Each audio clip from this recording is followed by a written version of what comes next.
Welcome to the History of European Theatre podcast, and thanks for joining me on this journey through millennia of theatrical history. For this bonus episode of the podcast, I have something a little different. I recently had the chance to talk to Cassidy Cash, producer and host of the podcast That Shakespeare Life. In her podcast, Cassidy speaks to experts in a field related to the life and times of Shakespeare. As you will hear, Cassidy does a very good job of explaining what her podcast hopes to do, the range of subjects that she covers, and how she came to be such a Shakespeare enthusiast, so I won't say any more for the moment. I spoke to Cassidy over Zoom from her home in Alabama, so it seemed appropriate to first ask her about how, from such a distance, she first discovered Shakespeare. So the first thing I think you need to tell me is how it is that a native of Alabama becomes so interested in Shakespeare. What is it about Shakespeare that speaks so strongly to you? Well, in defense of the state of Alabama, we are actually a great state full of Shakespeareans. I'll shout out the Hudson Strode program at the University of Alabama, as well as the Alabama Shakespeare Festival, are just two examples of major Shakespeare organizations that operate here out of the state of Alabama. So I'm hardly the only one from the state of Alabama that likes William Shakespeare and the history all about that. There's a lot of us here. But my personal journey with Shakespeare actually began in elementary school. I used to visit my great-grandmother with my grandparents. They would go out to her house and care for her, and she lived in the country. And she owned only 3 books. She had a bookcase in her bedroom, and there were only 3 books on it. One was a Bible, one was a hymnal, and one was a copy of Romeo and Juliet. And it was a magical book to me because it was a double book. It had Romeo and Juliet on the front, and then on the back, it was West Side Story. But to read West Side Story, you had to turn the book over, and that's how they had printed it. So West Side Story was upside down if you're looking at it from the Romeo and Juliet side of the book. So to me, it was this magic book, for starters, that it had 2 books in one. And that's why I picked it up. But I started reading it, and I enjoyed it. The lines were quick and they rhymed and it was funny. I can remember not understanding everything about the story, but I just kind of skipped the parts that didn't make sense and just kept going until I found bits that I did understand. And the parts that I understood, I enjoyed because I thought they were cute and witty. And I have personally always struggled with reading, with being able to see text on the page for long lengths of time. I'm somebody who has to read and reread a long sentence about 3 times before I can visually see it really well. So I just never enjoyed the act of physical reading until I discovered this copy of Romeo and Juliet. They were very short and they rhymed and it got to the point really fast. And I just really enjoyed the whole experience. So I came home I was asking my mom, who is this Shakespeare guy? And has he written more books? I want to check this out further. And of course, she was a little surprised, but she said, sure.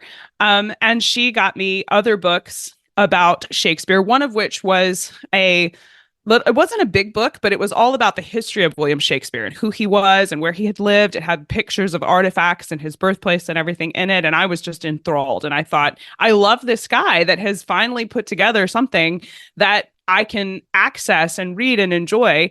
And I just fell in love with the story of the time period he lived in. And I just soaked it all up. I enjoyed learning about his life from then on. And it's something that is still fun for me now. And I enjoy doing. And then you got into podcasting about it.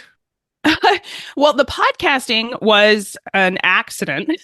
I was working at a major university doing digital marketing for an engineering department there. I'm an artist. And so I was doing a lot of their digital graphics and social media posts, because back then it was, Facebook was just for college students and it was just shifting into where now it was for companies. And I was coming out of college, so I knew a lot about these platforms and they didn't. So it just was a good fit at the time. So I thought I was going to make a career out of social media marketing and graphic design for corporations. So I was pursuing my degree in information engineering, and they had this class where they challenged us to build a business as an exercise. They said, build it doing something you love doing. And they asked me, what would you do if you knew it would make all the money you needed and you were just deciding on that thing you'd be excited to get up and do every day? What's that thing that you would jump out of bed happy to know that you're working on that thing today and that's what's ahead of you for the day? And I answered that question honestly, having no idea how to make it into a business, mind you. But I said, well, honestly, if I could do anything every day, I would drink coffee and talk to the world's leading experts on William Shakespeare. And I would love to learn from people who have studied this way more than I have, who could tell me all of the great details. And I just want to sit down and have a conversation with them. That's what I would do. And so I started out trying to build a business around that idea. And I thought I was going to have a blog because, a history blog. And I wrote up my first post and I showed it to the group I was working with. And their feedback was, Cassidy, this is so boring when it's all written down like this. But when you talk to us about it, we don't even like Shakespeare, but to hear you talk about it, we get really interested in the history that you're sharing. When you're on camera or you're on audio, you're really exciting. And talking to people is something that you're good at. So we hashed around different options of what that would mean. And all of a sudden, one of the people in my group said, have you thought about podcasting? I said, what's a podcast? Because I'd never heard of podcasting at this time, and I didn't know what that was. They said, it's like a radio show, but on the internet. And I'd never considered doing that, but it was a solid format that would allow me to do exactly what I had said I wanted to do. And that would be getting me up every day to talk with the world's leading experts in Shakespeare history. So I did a couple of videos, and if you want to go dig them up, they are still on YouTube if you want to have a laugh and see what it was like when Cassidy did this for the first time. And they weren't great, but I knew I needed to have something more substantial if I was going to actually turn this into a business. So I started looking for a coach. And I can't remember how I found Jeff Brown, but right at the moment I was looking to, okay, I want to do this right. I want to have a professional podcast. Jeff Brown was offering a mastermind group designed to do just that. It was training individuals who had never started a podcast before how to start and run a business around podcasting. There we go. That was it. I signed up, and for a year, we worked together to build That Shakespeare Life. The first 6 months, we worked on details like branding and format, templates, recording schedule, contacting guests, drafting the question set, and several months of our first episodes getting recorded, getting those in there so that we had a consistent set of weekly episodes ready to go.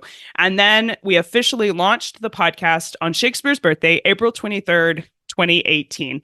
We spent the rest of that first year powering the podcast forward and making sure it had the legs to be both a business and a long-term venture that would last. And it worked. We're now in our 6th year of podcasting here at That Shakespeare Life. And it was such a wonderful experience for me that now I offer the same mastermind group and training that Jeff taught me for people that want to start their own history podcast. We do this once a year in October, and I walk them through the same program I was taught, only my mastermind group includes lessons and strategies that I've developed over the years that work particularly well for history podcasting.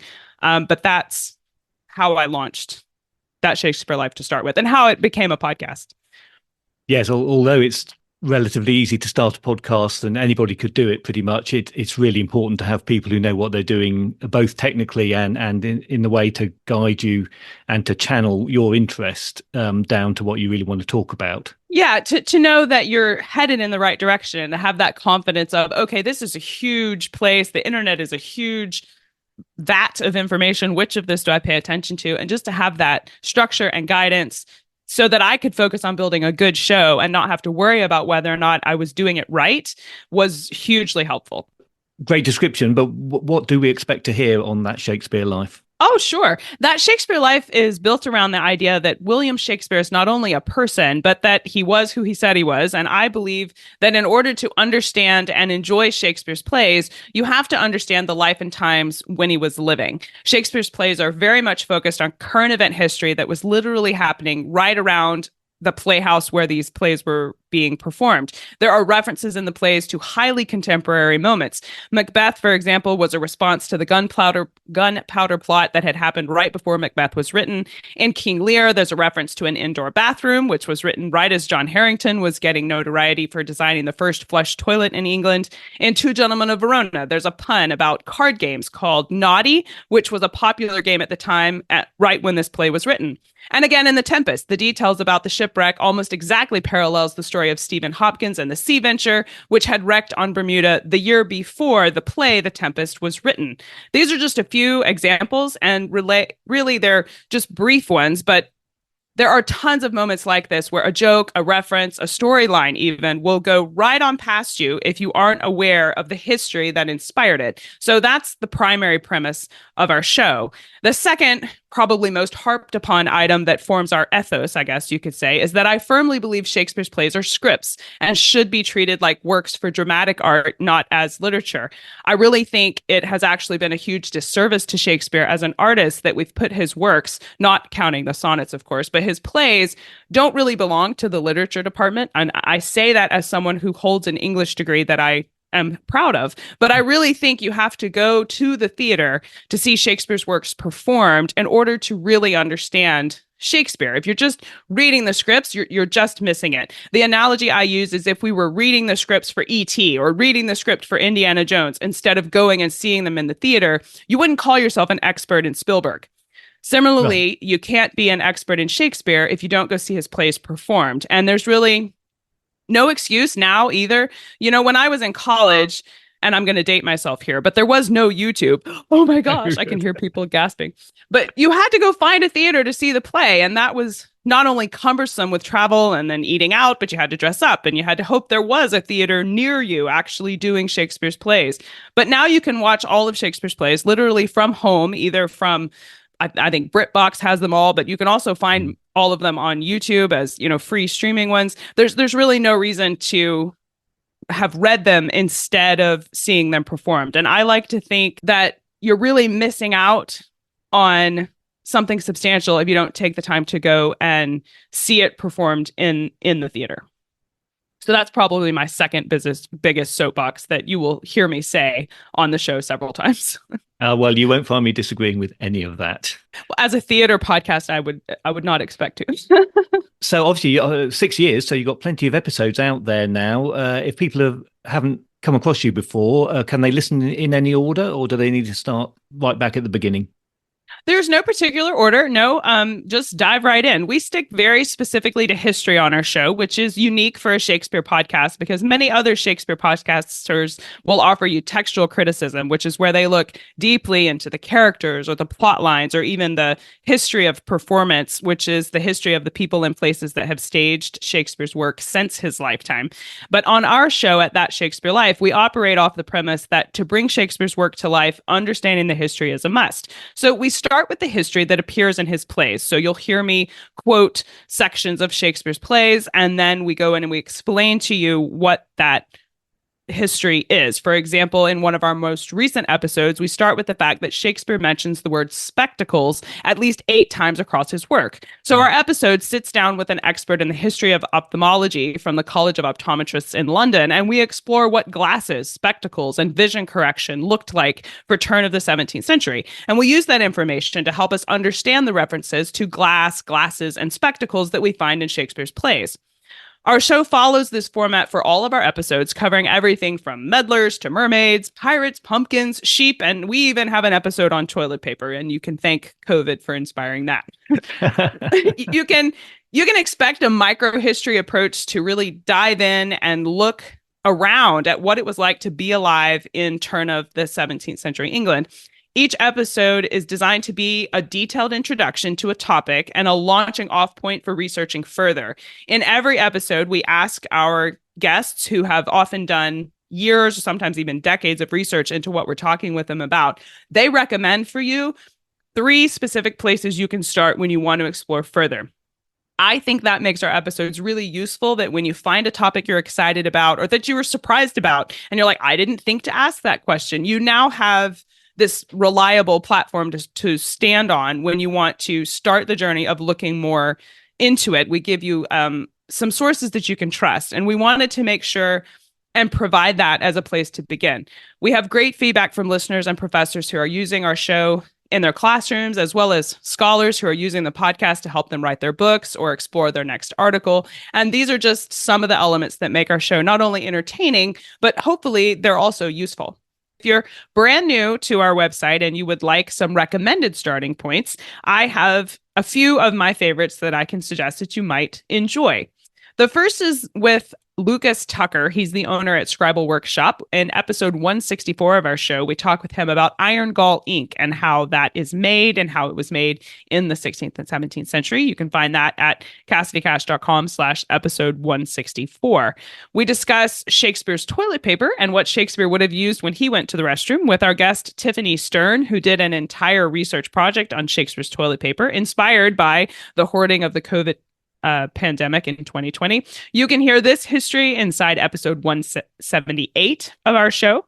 Another episode I was really proud to do was where we were able to interview the lead archaeologist on the team of experts that exhumed the body of Richard III. He tells us all about the dig, how they made this discovery, and of course answers the famous question about Richard's crooked spine. That's our interview with Matthew Morris, and you can find that in episode 123 of That Shakespeare Life. And then the last one I'm going to suggest for you, one fun question we were finally able to answer on our show was about Shakespeare's grave. We talked with Kevin Coles, who performed a scan of Shakespeare's grave because it's not allowed to actually exhume Shakespeare. So they used a machine to scan the inside of the grave. And his burial place is actually significantly smaller than the graves surrounding him. So we talk with Kevin about why that is and what surprising discovery they made on their scan. This is actually an episode that was moved into our back catalog of shows this year, but you can listen by joining us as a patron on that show's show notes page. So when you go there, there's a button. If you want to listen to it, you can do that there. But that's episode 142.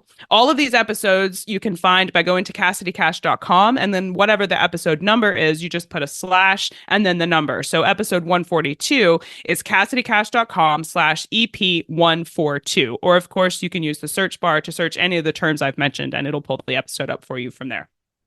You produce some educational materials as well as an add-on. We do. Yeah, we have lesson plans and we have activity kits, and these are available for patrons of our show. If you are taking our podcast into your classroom and you want some printable material like crossword puzzles or coloring sheets, or if you want to do something more hands-on, like we can teach you how to make iron gall ink in your classroom. We have that all packaged up into a history lesson plan that also has instruction guides. So you listen to the podcast and then you can go and do what you learned about. And we try to make that bridge. It's called Shakespeare Educator on our Patreon page, but that's what that's there for.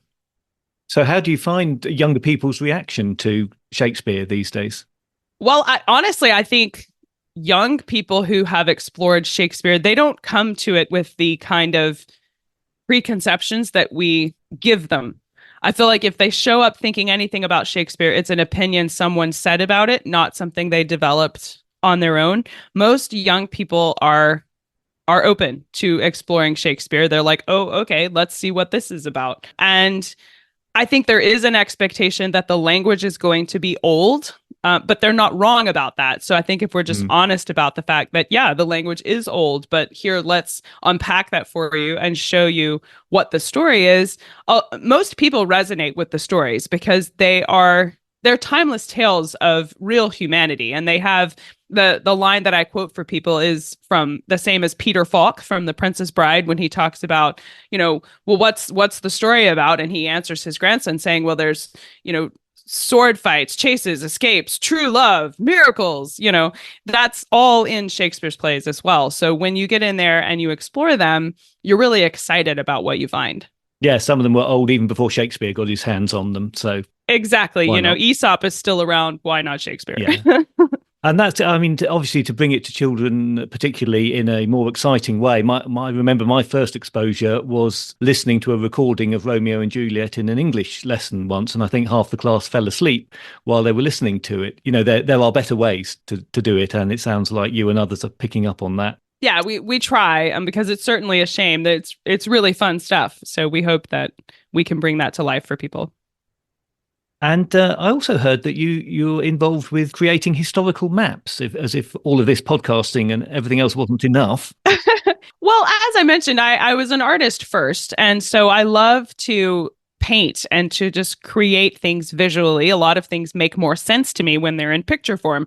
So I do create illustrated history maps. One of my favorite projects is when I get to illustrate a travel itinerary for a history tour group. The map works as both a gift to their travelers as well as a reference guide. But you make a list of all of the major stops in an area, and then I hand illustrate the buildings that are there and then place them on a map so you can see, the history that's in a particular place. I also do, building portraits, and on our website at That Shakespeare Life, you'll see diagrams of some of the history topics that we talk about. I have a diagram of the cost of everyday items in 1600. So we have pictures of the items and how much they would have cost in the year 1600 and what that translates to in the 21st century. Or we have diagrams. I have one of my favorites is called the Road to London Pub map, and it's a map of the road between Stratford-upon-Avon to London and all the different stops along the way that Shakespeare could have stopped at, and several of them are actually mentioned in his plays. So we also identify for you where this particular one comes up in Shakespeare's works, and that one does too, and here's what he says about them, and it's all just laid out visually. So I do that because it helps me access the history, and then I share it out on our website because I have to believe I'm not the only person who learns well with a few pictures. So definitely not. We should all have a map of pubs between Stratford and London. Definitely. I think it's useful for a lot of reasons. Yes.